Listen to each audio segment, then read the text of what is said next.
When you look at the word where he talks about why take thought, Matthew 6. Look at the birds of the air. They toil you not, neither do they spin. Yet your Father feeds them. I'm not going to do a whole message on that. I'm just bringing this up as a point before I go into the message for the day. Unless the Lord decides to take and go that way, then that's where we go. He said, look at them. They don't struggle. Yet your heavenly Father feeds them. Then he goes to another level with it. And see, now I want you to look at this for what it is. Behold the grass of the field.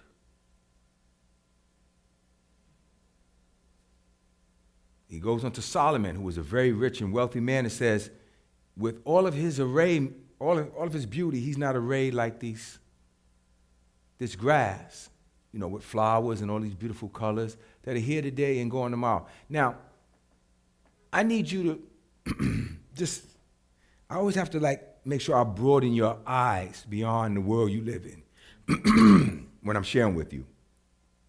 And I think I do a good job at that. When we think of grass, we think of a lawn in the neighborhoods that we live in. Yeah, what's so beautiful about grass? But if you ever seen grass in fields where there are flowers that look like things I've never seen before. Just beautiful colors.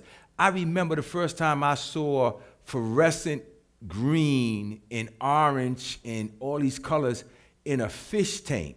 See, when I grew up, all I saw was goldfish and little minnows. My brother had some. The first time, I had never seen Nemo. I didn't know they had fish that looked like a kid colored them. Neon and bright. And I remember walking in the fish store one time. This is when I was poor in Manhattan. And I walked into this fish store and they had tropical fish.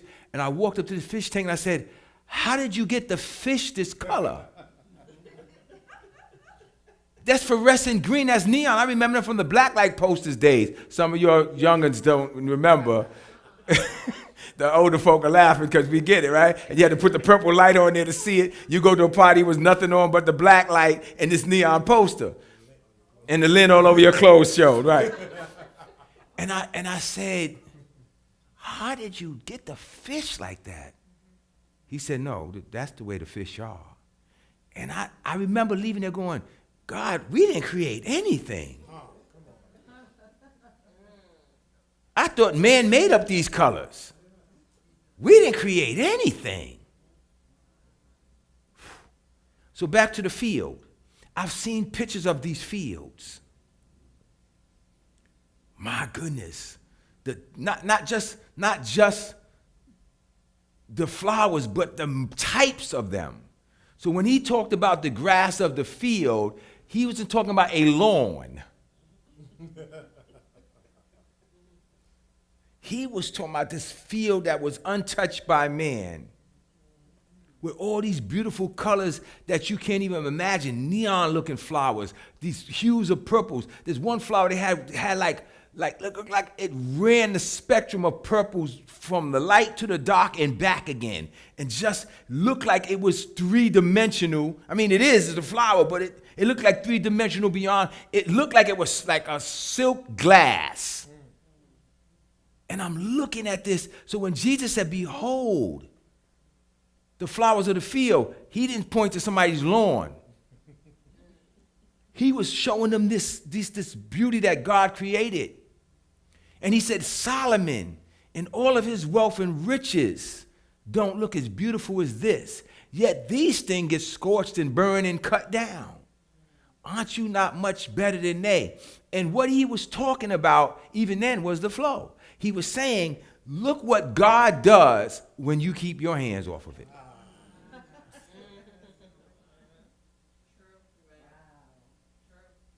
Look at the beauty God creates without your help.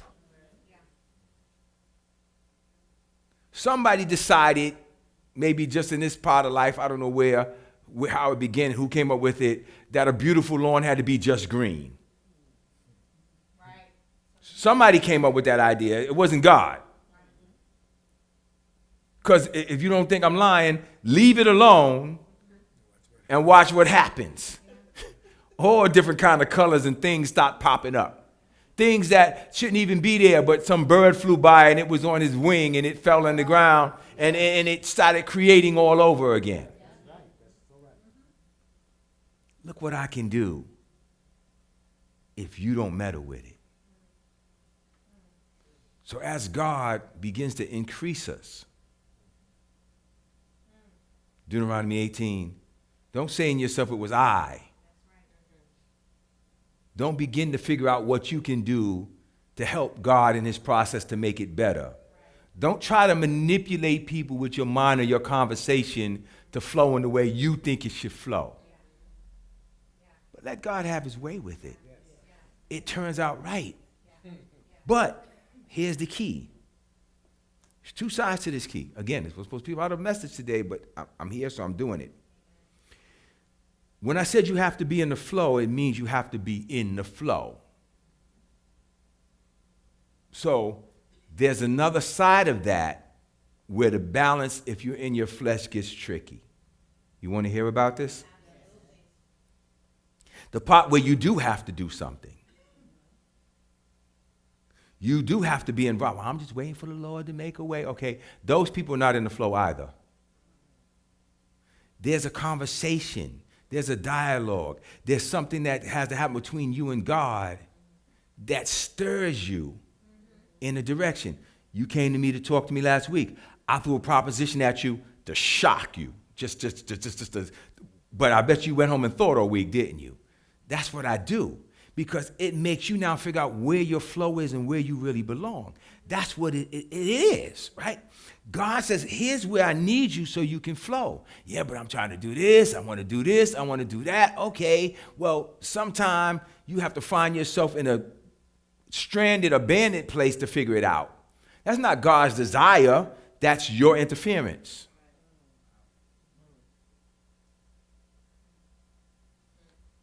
So the balance for you, to wrap this part of this conversation up in my thoughts at least, is one, you can't interfere with what God is doing, but two, you still need to be involved.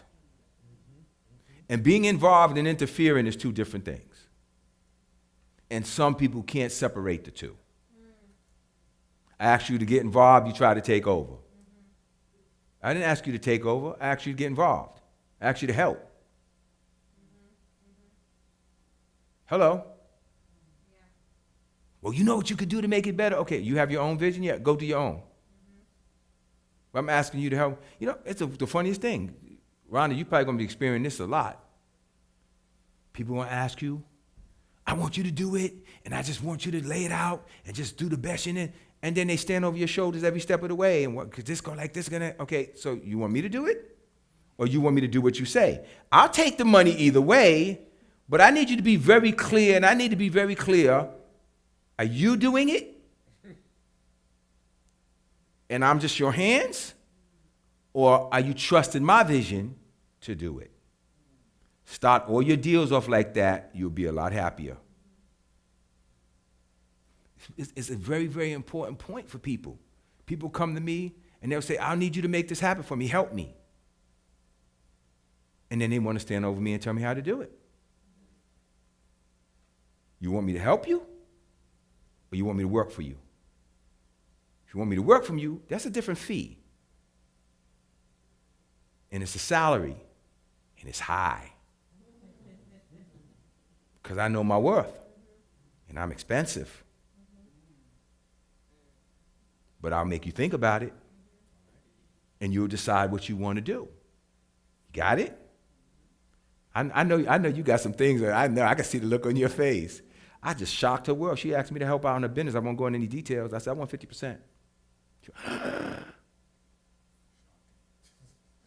Yeah, I went straight Shark Tank. I want 50%.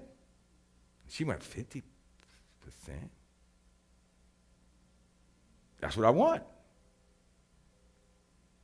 but I can see your mind immediately start thinking of alternatives. I can see you immediately start figuring, man, there might be another way to do this. And that's what I wanted to do. I want you to think. But that's gets you in the flow of what God is doing with you. It makes you realize what it is God has called you to and what is really worth to you and what it means. Because people like to just go forward with stuff without clarity. The Lord has shown me and make a way. Really? That's really how you and God work? Your God is that trifling that he tell you to do stuff and he don't give you no details of what he wants you to do? Everything I see in the Bible, he told them details. I want you to walk around the wall 7 times and just play music. It was very clear. On the 7th day, I want you to shout. And very clear. And the walls will come down. He said, and you never know what I'm going to do after you start shouting. We'll see. No, very clear instruction. So my charge to you, saints, is that in this season, and I'm leaning really like trying not to go into next year's word, but getting as close to it as I can.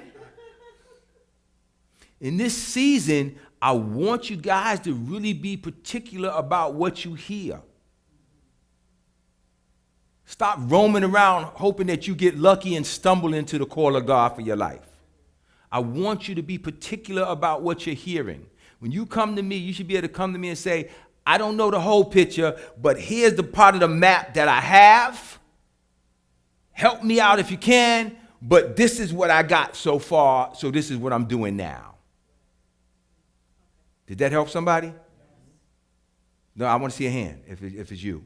Okay. How many of you say, I got a basics and I think I'm on a track, but I feel like I kind of get stuck? Okay, that happens. Then in the multitude of counselors, there's safety. Don't sit home alone and beat yourself over the head. You go to people and you talk to people. God put me here for you. I'll talk to you. I don't care what kind of business it is. One thing I've learned, business is business. Okay. It's business is business. They all flow the same. You think I'm kidding? Go back to all the way back in the Bible. When Jethro comes to Moses and creates delegation. That didn't happen in Harvard. That happened in the Bible. He came to Moses and said, Moses, this thing you're doing in front of all the people it's too much. No. Delegate captains over thousands, then captains over hundreds, and captains over tens, and then you let them talk to you. He started CEO and president, vice president, and regional manager right there in the Bible. There it is laid out. Structure. So you come and you talk, and I'll look at it and say, well, that. Oh, God may lead you to somebody else, but the bottom line is you have to have some kind of flow and direction. So if you're stuck and you keep sitting there mulling around in your own brain, listen to what I'm saying. You know what answers you're going to get? The same exact answers you already doing that ain't working. That's what you're going to do because you're talking to you. And you're going to tell yourself the same thing you've been telling yourself. Right? It makes a lot of sense, right? People's too proud that don't want help. Those people always get hurt. I go to counselors. I talk to people. Amen. That's it. I'm done. I'm going to get back to, we're going to get in the word now. Not like we weren't before. But did that help somebody? It's the year of ease. As this year finishes out, please, and I told you this weeks ago, and I said the same thing again, pray to God and get the instruction. What am I doing now? I thought I was done. You're listening to me? If you want to hear what I got to say, everybody stand up. Just for a minute. Now listen close. And I want your spirits to absorb this. You're listening? The big picture is your motivator. But you can't live on the big picture. They're the steps to the big picture. And people who get stuck in the big picture get discouraged and never succeed. Are you listening? So you have the big picture as a motivator, but then there are the steps. Well, God showed me I'm going to be an actress. Okay, so I'm going to go to my audition tomorrow. And I'm going to wind up in a play. Really? Just like that, huh? Just one, huh? That's it. So you don't need to know any of the do's and don'ts. That's like you say to me, God told me I'm going to be a pilot. I'm going out to the airport today and get in the cockpit. I'm not getting in the plane with you. I believe in you by faith from the window. I don't want to be nowhere near you or that plane until you at least booked 100+ hours of flying and landing. Right, you know? Remember that message, right? Just because you can fly don't mean you're safe. If you don't know how to put that plane down, that beautiful flight ends in tragedy. People say, I want to fly. Okay, well, you know how to land? Then I'm not getting on the plane. Because the flight ends bad if you don't know how to land.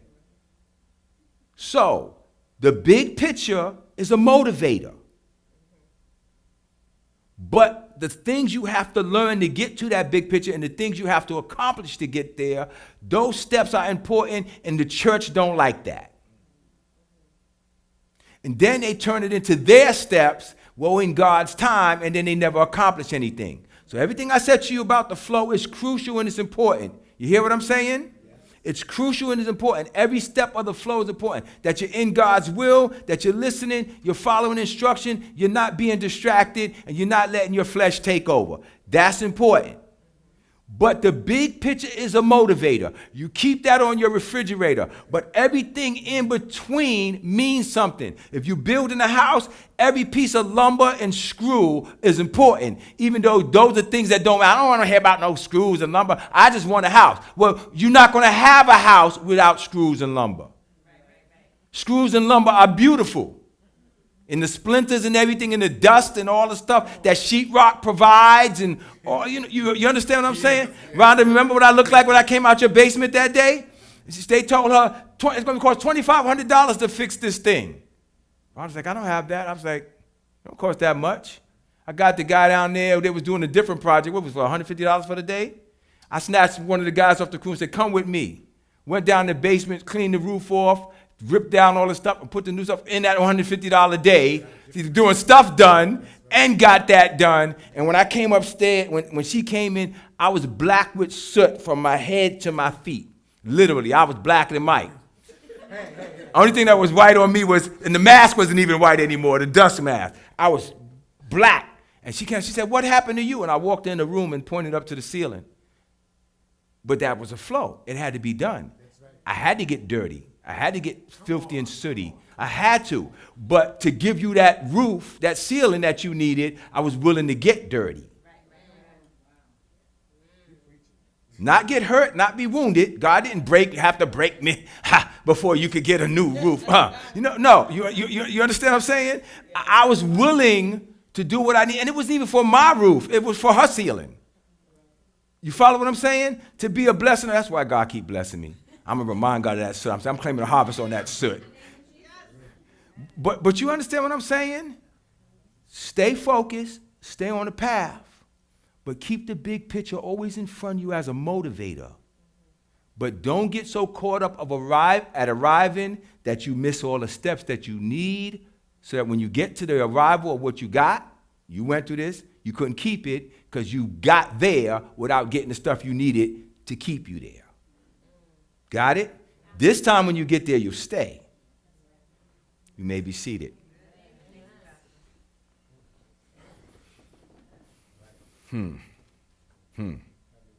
Yes, Lord.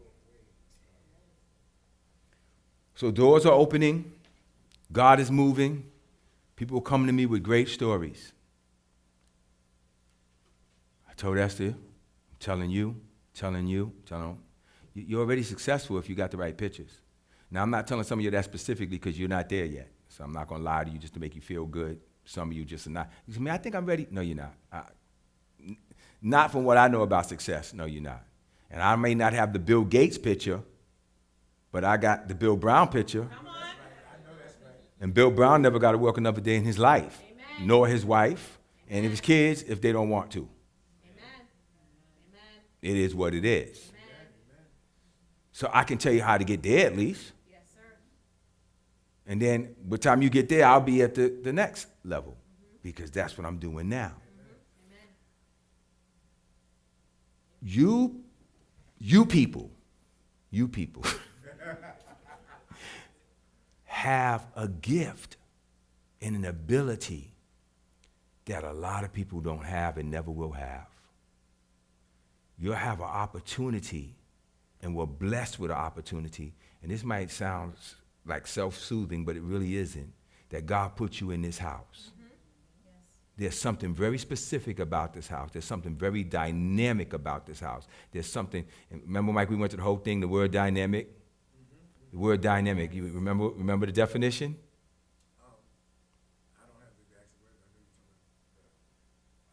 How many, and who here, hold on a minute, let's see if somebody else. Who knows the definition of the word dynamic? Because I know we all use it in the sentences, but I realize that people use it and they don't know what it means. How many of you know the definition of the word dynamic? She said explosive, okay. No, it's not.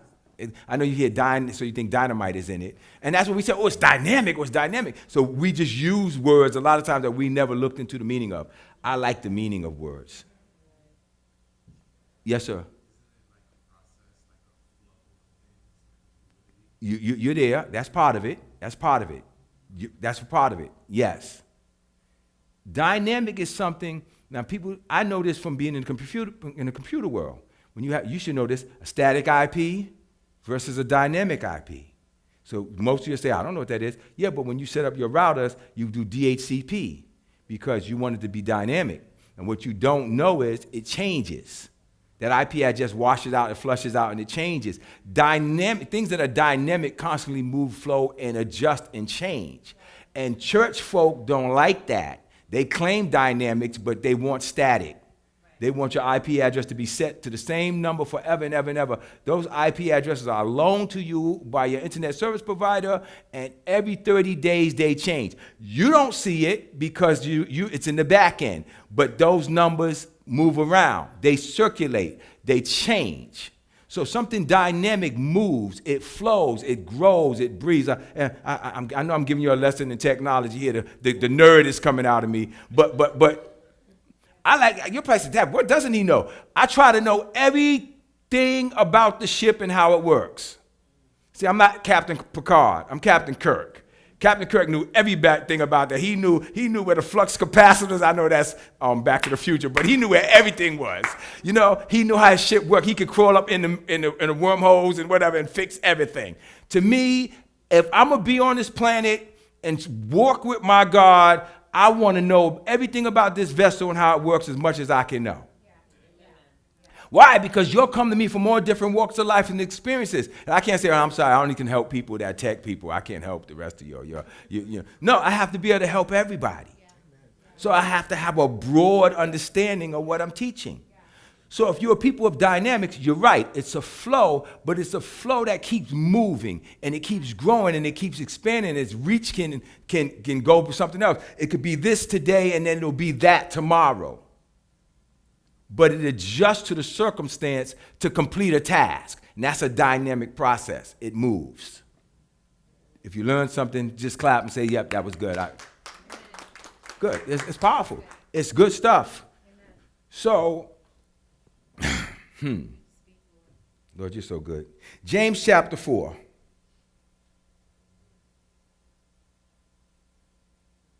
That's where we left off. That's where we're picking up. I'll go through the verse 1 again, and then we'll move forward. James 4. Mike wrote this book. It's a family venture. If you didn't write it, you're sure living it now. Walking it out. So here's this.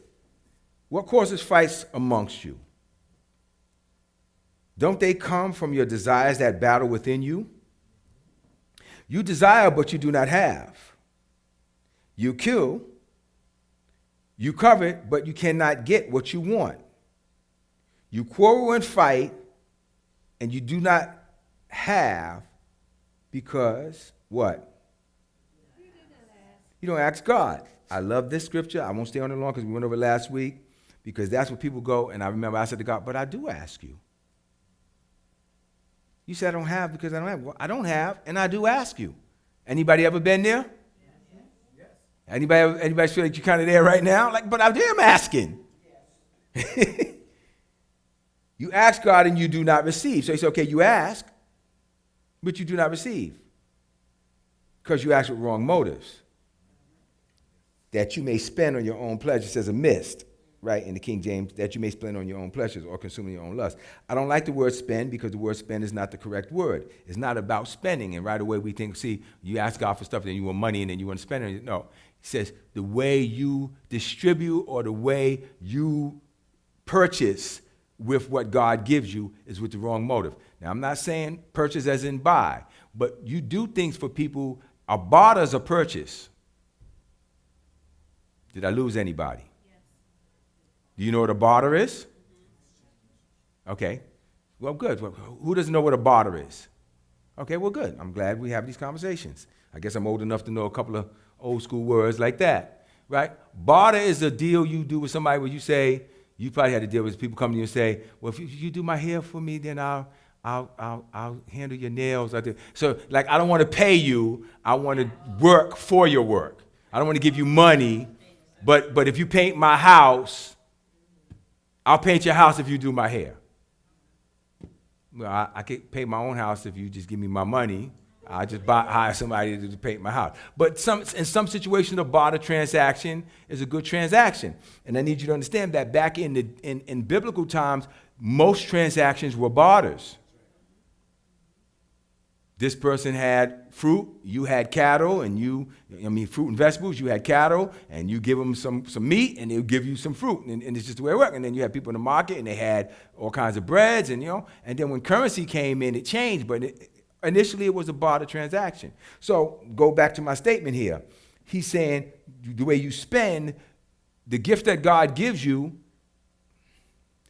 I've seen people use them in a very ungodly barter. When pastors stand up there and try to sell you prophecies for money. It's bad. It's a bad transaction. It's bad for him and it's bad for you. You shouldn't have to buy them.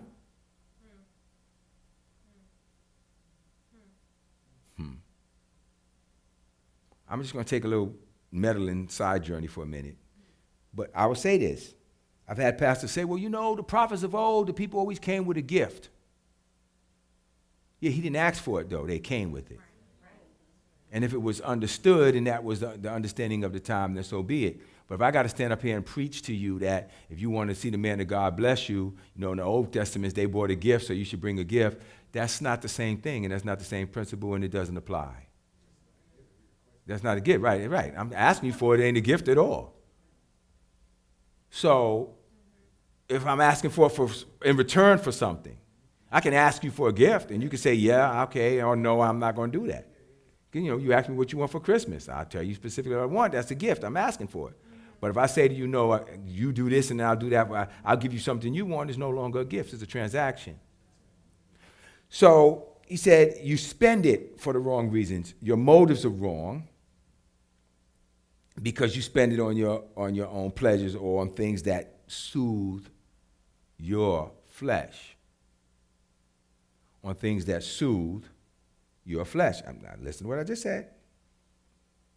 You spend it or consume it upon your own lust. Things that soothe your flesh.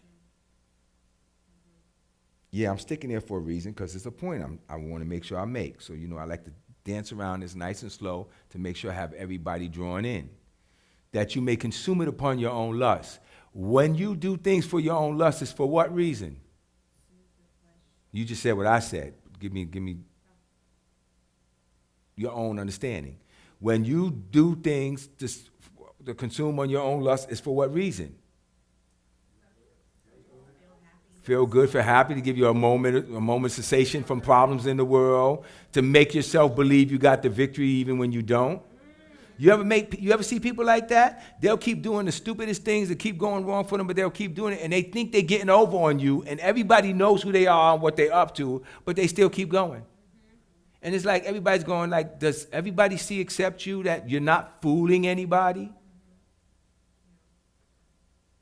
You ever see, I'm just trying to make light of nobody's situation, but you ever see a battered woman that keeps lying and saying, oh, I fell, or the baby's rattle hit me, or that, and you looking at them like, I know this man's beating you. I know he is. Like, you really think I'm stupid enough to not see what's going on here? but for their own need, their own whatever gratification they think they get out that relationship, whether it be a low self-esteem, whatever the issue may be, they'll hold on to it. Somebody it might not apply to you, but somebody might hear this that needs this. And so there is a lust being gratified there. No, see, people don't want to have that conversation. Oh, they're victims. Okay, but you're a willful victim. And so you staying for something. Whatever that something is, you're staying for it. You're putting up with it because it's something you believe you get out of it. Whether you deceived or not deceived is not the point. The point is you stay because somebody has convinced you, either that person or yourself, that there's value in keeping them. So it's your own lust.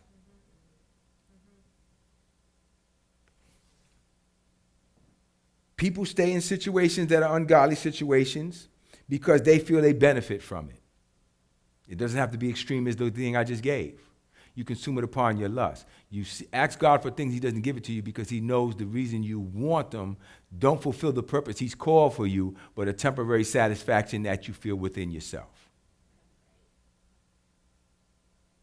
Was that clear enough? So I had to, I'm going to speak for you, I had to begin to go before the Lord and say, okay, Lord, what is my motivation in even doing your will and your work? And I had to come to the real sad revelation a few years ago that it was for love. I never wanted the power. Those of you who know me know I don't preach so y'all can honor me and carry my Bible and say, oh, the man of God is here and carry my water and carry my Bible and carry me up the steps and the throne. And you know that stuff is never important to me, right? I never stood up here and said, bring them special to have somebody. Well, they don't do it. They have somebody do it for it. Bring the man to God a special gift. Listen, I've been to network marketing events. It's the same thing. You know, they got somebody big you up before they bring you up, and then that's how. Listen, I know how the game is played. I was in the street, and I know how the hustle works. It's a hustle, right? It's a hustle, but still, I have motives. But still, I have motives. You got motives, Pastor? Everybody in this room has motives. The question is, are they the right or the wrong motives? Is it to consume it upon your lust, or is it to be in line with God and what God's doing in your life? I did it after running for years. I surrendered to it because of insecurities in myself. I felt if I did my expression, or my very best expression of showing love to people, they would love me back. Well, you're getting quiet in here. You know me, I don't mind putting my stuff out. I wanted to be accepted. I wanted to be approved of. And even though I would say, like you say, some of you sitting right here, I don't care what nobody think about me, or I care about what God thinks. The people that say that are usually the biggest liars in the world. You care so much about what everybody thinks, so much. The fact that you guys say, I don't care what nobody thinks, means you care way, way too much. And we do care what people think. We do. We absolutely do. Now, with that said, I came to the realization that I was trying to receive love. God, you really want me to go here? God just said, yeah, somebody's going to get free. I was doing the will of God, teaching the word of God, doing good by people, doing good to people, giving money to people, trying to receive love from people, some of whom I didn't even love.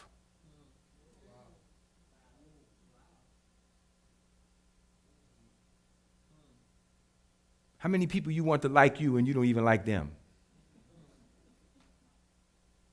Why they look at me like that? Why do you care? You don't even like them.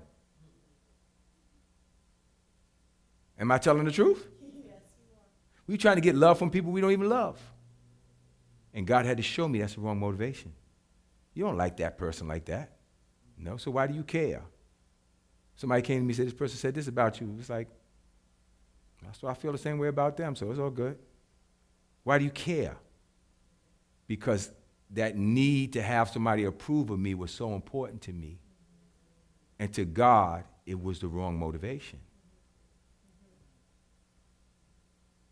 So then I tried to get spiritual with it.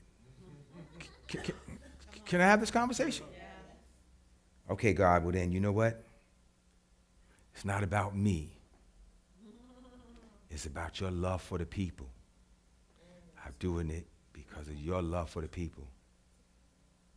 Yeah, we use that all the time. Yeah, we use that's a common line. I asked Lindsay, do you love staffing the other day? Let's have a real conversation. You love staffing? Well, I love helping the people. Disclaimer. That's a disclaimer. That's a disclaimer. If you have to say that, it's a disclaimer. Mike, do you love what you're doing now? That's the answer. He didn't say, well, I love working with people in the films. Right. I get to help them and preach the word to them. No, if you got to say that, it's not real. Angie, do you love what you do? You can tell you do. You understand what I'm saying? And then there's those of you who have jobs. Right. We had that conversation a few months ago. I kept saying, Mike, why are you trying to hold on to this job? You hate it. Why are you praying for God to help you keep this job? You hate it. You hate it. Like you asking God to let you stay there because you think you hate the job. Why do you want to stay? Am I speaking to somebody? Yes, you are. So we settle in these places of abandonment, and we sit in them, and then we pray and pray and pray and seek and ask God to bless something that we don't even want to be in. And God said, I will not answer that prayer. Thank you, Lord. Thank you, God. I will not answer that prayer. Well, you know what? If I could just get a promotion. You don't even want to be there. You just want to try to get more money there so you think you can feel a little bit better and buy a few more things. Come on now. You don't even want to be there. Can we have this conversation? Is this helping somebody? Trying to get a promotion so to make you feel better because at least I make more money doing the thing I hate.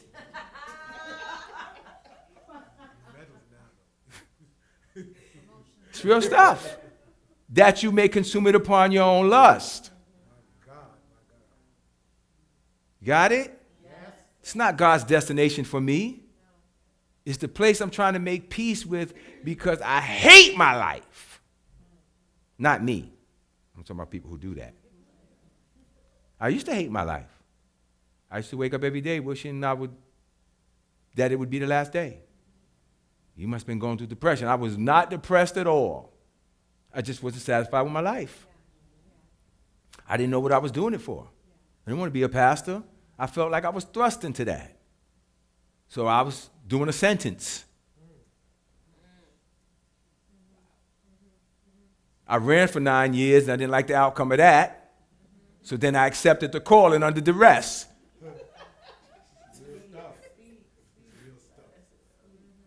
Can we have a real conversation here? And I got up here Sunday and I wore my nice suits and did my thing. And I mean, I liked it better. At least when I was walking around Wall Street, I hated that too. But I got to wear the expensive designer suits and look important. Wow. I'm reflecting.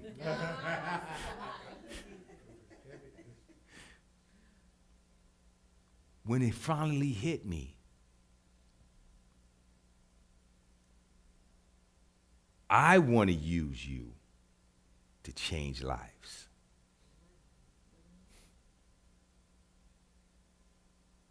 And I'm like, God, I said, God, I don't really see the difference here. You are using me. I'm doing what you said. He said, no. I want to use you to change lives. Well, aren't we already doing that? No, you're not getting it still. That's why I do that to you when I'm preaching, exactly what God did to me. I want to use you to change lives. And some of you are still not getting it, right? Right? Some of you are still not getting it, right? Ready? God was saying, I want to use you to me. Some of you are going to get this in later on in the day. It hit me that God could have picked anybody else in the world. I picked you for this task. You could have been born in Iraq. You could have been born in Iran. You could have been born in some lost desert somewhere, dying, starving in the wilderness. You could have been born anywhere, but I specifically picked you and put you here to do this thing that you're called to. This is a gift that I handpicked for you. You keep looking at it, there's a lot of pastors and there's a lot of people. He said, yeah. I picked you to do this. And when I got that revelation, I went to God and said, if you've called me to teach people to be successful, and you told me you only put people around me that's meant to be great, my son died, and that was a setback for me because I had high hopes for him. I already saw at 16 years old what he was going to be. He was just already entrepreneurial, grand in his thinking.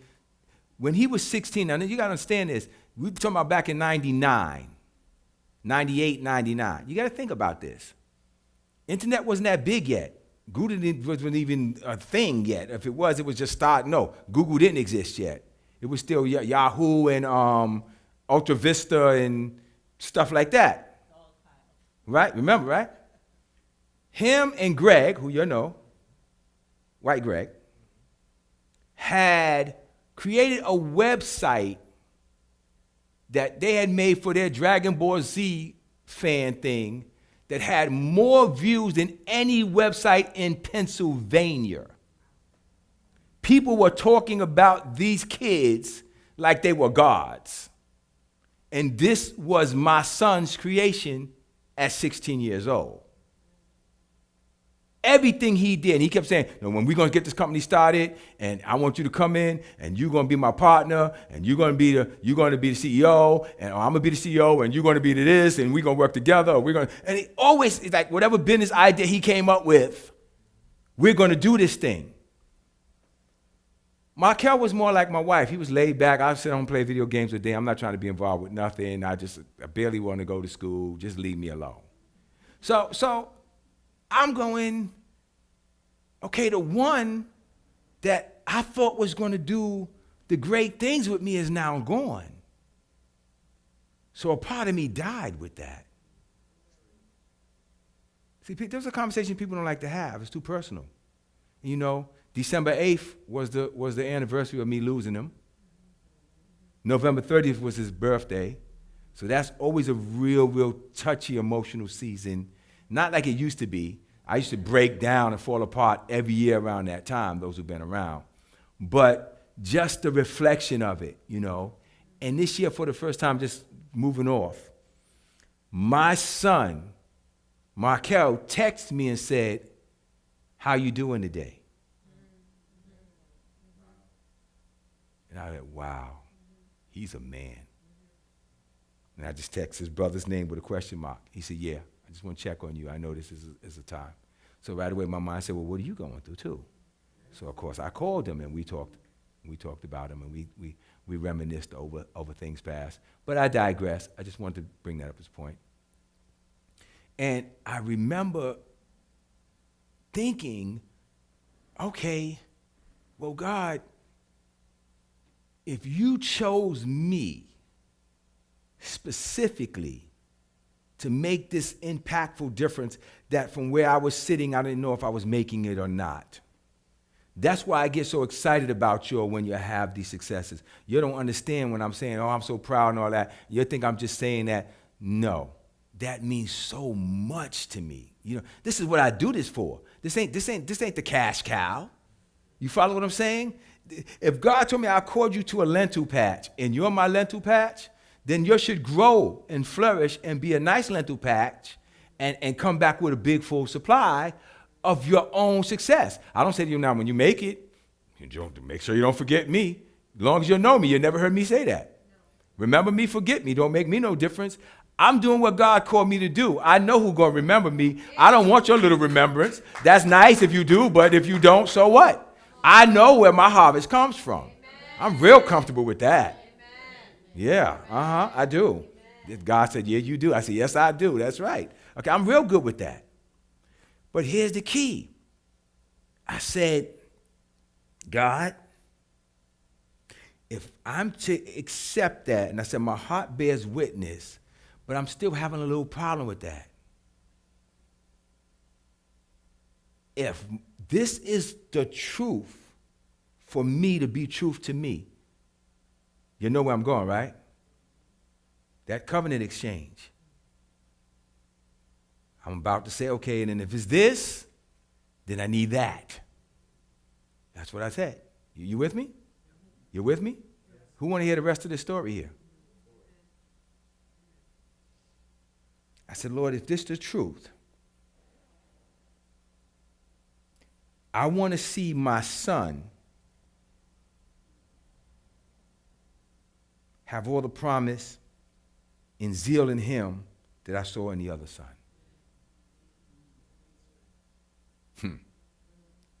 If you're going to tell me to touch and change everybody else's life, I need a promise that I'm going to see that in mine. I can't have everybody else come to me telling me how great and successful they are thanks to me, and my own son don't have it. So whatever that anointing was on that one, I want to see it on this one.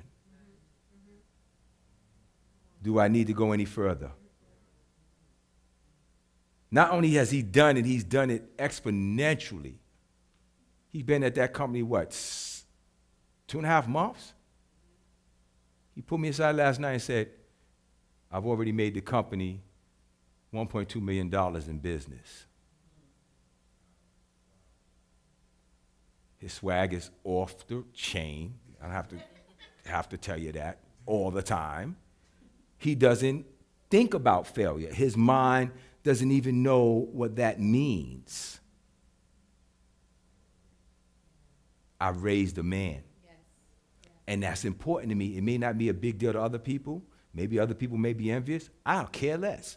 That was God's promise to me in my deal with God. That was a you feel me? Yes. That was a covenant thing with God. If you really call me to make a difference in these people's lives, can I see it in my son? Physician, heal thyself, right? Yeah, that's a reasonable request. And to have him call me and compliment me and say the things to me and ask me the questions he asks and just sit and talk and teach me the things he's teaching me, I'm honored to God. Are you listening? That he picked me to do this. So like I said, some of you are going to get this later. You got it, right, Sister Wise? That's powerful when you can say, wait a minute, God, you listening? Say it with me. God, you called me to do it. Not a bunch of people, me specifically to do this for you. Perspective changes everything. It just hit you. You did the look. It hit you. Just right, and it's going to keep doing that. It's going to keep unfolding. That I have a gift that God. I don't care, Mitchell, if 50 people can do it. God gave you a specific gift to do it the way He called you to do it, and nobody can do it like that. And the moment you accept that, you become powerful. Now I understand what I'm doing. I understand why I'm doing it. And I'm not saying because I for love of the people. Because I love being in partnership with God, doing what He called me to do on this planet. Huge. Can't take my joy. So if it's 50 of you or 5, don't change a thing for me. You called me to do this. Somebody say that.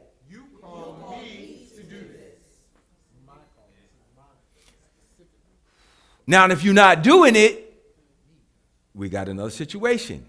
Now you got another thing where you're trying to spend your calling or your gift and consume it on your lust, and so God don't answer even when you asking God to help you to do the thing that you called to do. See, I'm gonna let you marinate with that one. So you ask, but you don't receive because you ask unclear, amiss. You ask not even aware of what you're doing and why you're doing it, what's your reason. You don't even know why you called to do it. You're just doing it. Either you do it, like I said, I ran for 9 years and tried to do everything else and tried to be successful in everything else, and everything I did failed. I said yes to this, and everything I began to do began to prosper. But I still felt like there was a limit to the prosperity because it wasn't what God spoke. It wasn't as vast as God had prophesied over me from one prophet after another. It wasn't to the level of that. And I'm like, okay, I'm good, but it's not what you said. And I'm good the way it is. And I don't lack anything, but it's not what you said. You're not hearing me yet. I know you're not. See, you don't know. I'm just baiting and baiting and baiting you, and then dropping the low. You don't get it yet. See, that's a dangerous place. I'm good with what I got. I'm grateful, Lord. It's not what you said, but I'm good. You know what I'm saying? You don't say that kind of mess? Absolutely. You say that mess, and you think you're being humble by saying it. I'm grateful for what I got, God. God said, okay. But you being good with it is you still asking for the wrong reasons. Because I didn't call you to be good with not fulfilling my calling on your life.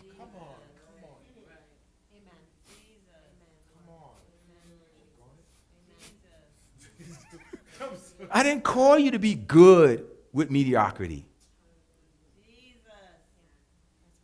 I didn't call you to be good with average. That's not a statement of peace to God's heart and mind when you say that junk. Can I keep going down this road? But we think that we found some place of rest with God and in our own souls when we offer God, as Mike would say, these dregs. We offer him these, well, you know, God, I'm sad. Okay, but did I call you to that? No, so then, no, don't think I'm pleased when you tell me you're satisfied with being average. See, the balance is not you trying to push God's hand and do it your own way in your own flesh. See, the key to the stoppage is this. Are you listening? Are you listening? The key to the stoppage is this. You have a calling. It's designed by God, fashioned by God, and works in God's flow and system. We take it, we do it in the flesh, it gets messed up, and then we decide the best thing for us to do is just say, let's be comfortable here. Let me give you a biblical example. Jesus is in one place with the disciples, and they see Jesus talking on a mountain to two passed away people, and they say, this is good, let's stay here. It sounded noble. Not only are they going to stay there, they're going to build. We're going to build 3 altars. Whoo! Judaism is here to stay. We're going to build. Jesus is trying to say, they have no idea that he's planning to become the lamb and the sacrifice and don't need your altars built anymore. They don't get that. They're trying to build the familiar. You didn't hear me. And call it accomplishment. They're trying to build the familiar and call it accomplishment. You did that 50 times. We know you can do that. Oh, 5 more degrees. Good for you. What are you doing with them? You just a collector of, you collect degrees like I collect action figures. When you die, those degrees mean nothing to nobody anywhere. Not putting down degrees. If that's your calling, then do it. But don't turn that into something that now you're docile again. Because you took the call of God and turned it into these little missions. I'm trying to be cool, but it's just coming out like this. So, knowing that I'm called by God and doing it the way he's called me to do it, it's a process of learning. Will you make mistakes? Yes, you will. Will you get off path sometime? Yes, you will. That happens. That's not the problem. Falls and trips are not the issue. Failure is refusing to get back up and get back in. You didn't hear me. You all didn't catch me. Some of them didn't. Failure is not missing the mark. Failure is not making the grade. Failure is not what you experience. That's a setback. Failure is not getting back in and fulfilling what you called to do. Deciding, well, maybe God just want me to rent a chair in somebody else's salon for the rest of my life. That's failure when you know that that's not the case. Yeah. Well, the Lord sent me here for a reason. Maybe there's a plan. Yeah, that's failure. When you say, okay, I fell, I did it wrong, I pissed some people off, I messed up the money, okay, step back, get me back in the flow, Father, please. And in this time, surround me with counselors that can guide me in the way I need to go. I'm not a one-man operation in anything I do. I always reach out to the people that I know I can support and to the people that can support me. I don't believe in that. In the multitude of counselors, there is safety. That's the word. I heard people say multitude of counselors, there's wisdom. It says safety. There's protection in that. Come on, you understand? You got godly counselors surrounding you that you can pour into and reach out to, and they're going to guide you and keep you in the direction of God and keep you in your flow, and they're going to see when your foot come out your flow, even when you don't see it, and say, hey, get that back in there. Nah, I'm just trying to do my thing, just being Lord. That's why you're not successful.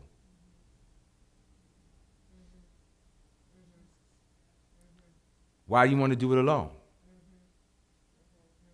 That you may spend it on your own lust. It's about me. I need to prove something. I need to prove everybody I can do it on my own. I don't need nobody's help. And what's the scripture for that? What's the verse for that? I need to prove to everybody I can do it, just me and Jesus. Where's the scripture for that? Because even Jesus didn't know that. He had 12 disciples following him around all the time. I guess Jesus didn't know. And Martha and Mary and everybody else. And he told them to go find a man with the pitcher, and he's going to have the table ready. Jesus said, I'm Jesus. Watch this. Table. He could have done that. Where is the value? The most powerful thing that I heard last night, Angie, was how so many people talked about how they locked arms with you and you locked arms with them to get you to your degree. I listened to all the other stuff and the emotionals and the cryings. Yeah, that's nice. I was listening to the process and the people that surrounded you and the people you kept close to you through the process. And that's what I saw. And that's her team. And that's her support system. And those are the people who win. And all you little people that want to be, I'm my own person, I'm on my own island, that's why you don't win. You always want to talk to them. They always say, yeah, no, I know that. Yeah, Pastor, I know that. Yeah, I know that. Yeah, I read that book 5 times. Yeah, but you ain't got no money, so stop telling me you know it. You give a cent to it. You don't know it. If you know it, you have what it has. You do what it does. You make what it makes.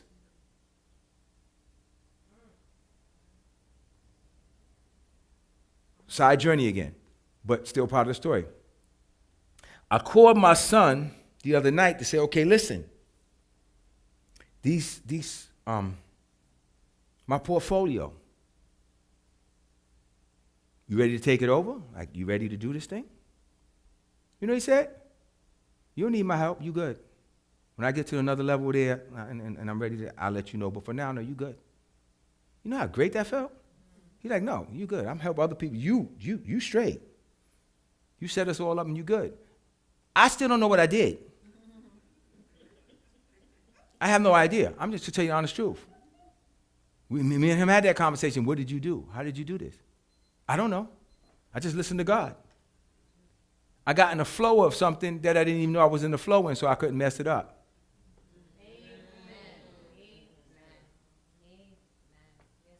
I got in the flow of something that I knew I didn't know how to do. You ask me to this day, what did I do and how did I do it, and what made me pick these investments and what made me do it? I don't know.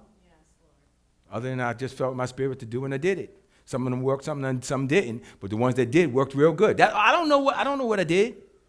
I don't know all these terms. I'm learning a lot of phrases now through my son that I never heard of before.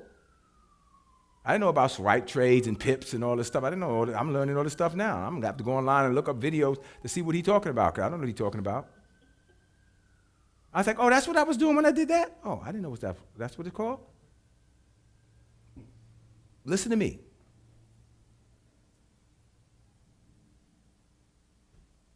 Your lust is not the things you buy and you go to the store and God said, I'm not going to give you assuming in your left. You're going to buy too many dresses and shoes and necklaces and earrings. God don't care about shoes, necklaces, and earrings. That is not going to destroy your life or make it better. It will for a moment, and after you wear it 2 or 3 times, it ain't even hot anymore. My son and I had this conversation. I know I bring it up my son a lot, but it is what it is. It is what it is. That's my fulfillment. We both had our designer suits, and we knew we was fly. But I was watching him walking in front of me, and I didn't see it in me, but I saw it in him. And I said, he walks just like his daddy. He's got the same shoulders and the whole thing. So I'm talking to him about the clothes. You know, we looking at each other's stuff. Who made that? This and the other. He said, I'm coming to a realization. I said, I'm listening. He said, all these expensive designer suit things, that's for your own ego. Nobody sees the label. Nobody knows it. He said, my least expensive suit is the one that gets the most compliments. I gave him a tie that I must have spent about $6, $7 for. No designer name inside the tie. And he said, that tie gets more compliments than all of his ties that he spent $100 and $200 on. He said, so I'm realizing something. We do that crap for us. He said, I got an expensive Movado watch. And he said, I wear this one here. This is my cheaper watch, and this one gets more compliments. I said, yeah, because everybody got a Movado now. So, yeah, you know, it is what it is. I bought my wife a Movado years ago. We got matching Movados about 10 years ago. Neither one of us wear them. The batteries are dead, probably rot inside of them.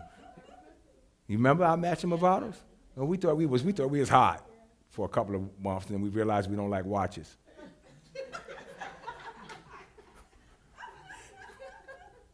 That's not the importance of so God don't care if you buy jewelry and stuff. It's like, God, like, you'll be tired of that in a minute.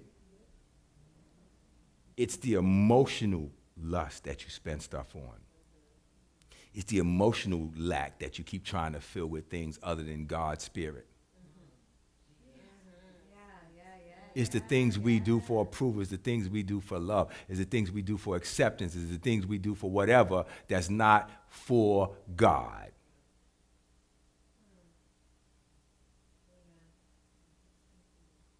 That you may consume it, waste it on things other than spiritual things that keep you in the flow of what God has called you to. So when you go home this week, you're going to do an evaluation. It's probably going to start today. What are you investing in? Why you do what you do? And if you're doing it, well, because this is how I got to pay the bills, I got that. But you want to stay there? If not, what steps are you taking to change it? Well, you know, I'm making phone calls, I'm doing this. No. I'm not talking about your physical steps. I'm talking about your spiritual steps. Mike, you've been chasing this dream for years and years and it's been evading you. But then you get a word from God and now all of a sudden it all coming together and you doing very little to nothing but what you would normally do when you weren't getting it. It's all about because you're in the flow. You lined up in the spirit. Sometimes that's the hardest thing for people, is to get them back in that flow. So stop, step back, look around, be ready to be reprimanded because God will start checking you. And it's not mean or evil, but he'll start checking you. You got to leave this, you got to leave this, you got to leave this. I need them things. All right, then stay there then. But I'm telling you, if you want to come in here with me, you got to leave this, and you got to leave this, and you got to, but I depend on that, okay? So stay there then. I don't want to stay here. Then you got to leave this, and you got, and God don't change. It's just, he just don't give up. He's relentless. Well, can we make a deal? Well, you can make a deal. Well, can I leave this, this, and this? Okay, so then you're only going to get a third of what you were supposed to get.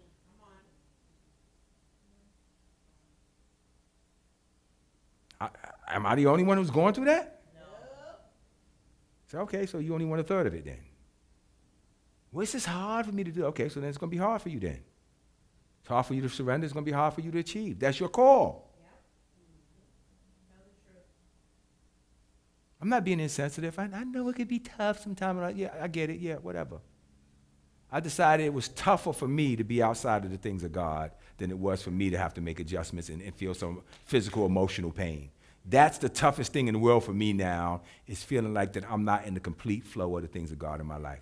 That it don't get any tougher than that for me. That's as tough as it gets. So we said it, we agreed to it, and here's my last statement. We all confessed a couple of weeks ago, and we all said it out loud. I want everything that God has for me. This is part of it. This message. This is everything he has for you. This is part. You said you want it. This is part of it. Are you going to take all of it? Or are you going to take the stuff you like and watch your visions and your dreams be delayed a little bit longer? Say it again. I want it all. Everything God has called me to. Everything God has for me. I refuse to disappoint myself and not allow God to do everything he wants to do in my life, for it gives him good pleasure to see me, his child, prosper. Amen and amen.